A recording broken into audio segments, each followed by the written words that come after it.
नमस्कार. आज आपण शेव बनवली. एक साधी शेव आणि एक पालकाची शेव. एकदम अशी कुरकुरीत. हे बघा. बघा एकदम कुरकुरीत. तुम्ही पण नक्की करून बघा. आणि चला बघू रेसिपी.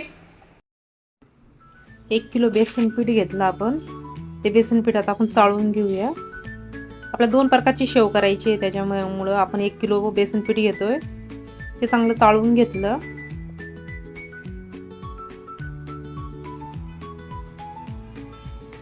एक वाटी तांदळाचं पीठ, अर्धी वाटी कॉर्नफ्लोअर. कडक होती त्याच्याने शेव, त्याने मऊ नाही पडत. लसूण आणि ओव्याची पेस्ट 4 चमचे.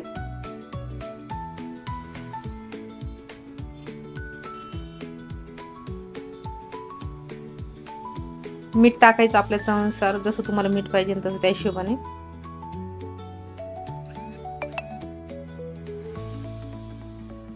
मी आधी 2 ग्लास पाणी टाकून एकजीव करून घेतलं चांगलं.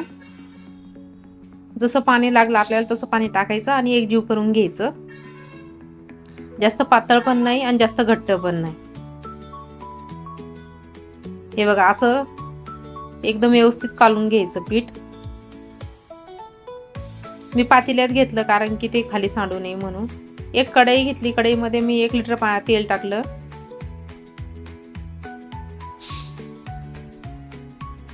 आणि साच्यात भरून आपण शेव करून घेतली.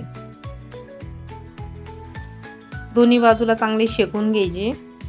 एकदम कुरकुरीत होती. मग मी 2 प्रकारची शेव केलेली आहे. त्याच्यामध्ये पालकाची पण मी केलेली आहे. पालकाची पेस्ट टाकून अर्धी आपण अशी करून घेतली पिवळी, आणि नंतर मग पालकाची करून घेतली. आपण 2 प्रकारची शेव बनवली आपण 1 किलो मध्ये. एकदम असंच मस्त चुंबडीसारखी काढून घ्यायची. माझ्या चॅनलला फॉलो करा, शेअर करा आणि सबस्क्राईब नक्की करा.